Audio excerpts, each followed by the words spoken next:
Oh iya, makasih banyak nih ya lo udah cinta sama gue. Tapi gue gak bisa terima cinta lo, gimana dong? Gue juga sampai kapan juga gak akan pernah bisa cinta sama lo juga. Jadi gak akan bisa dipaksain. Oh iya, dan ingat satu hal. Gue bukan tipe cewek yang bisa lo beli pakai harta lo, apalagi pakai mobil lo. Ya. Sekarang gue ingetin sama lo, jangan pernah ganggu gue karena sampai kapanpun gue gak akan pernah bisa jadi milik lo dan gue gak pernah bisa cinta sama lo. Ngerti?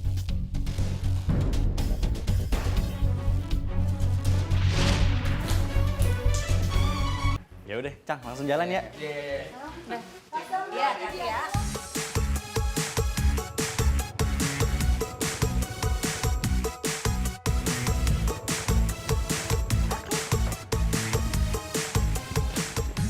Ya udah kamu gak usah nungguin, gak apa-apa kok. Kamu pasti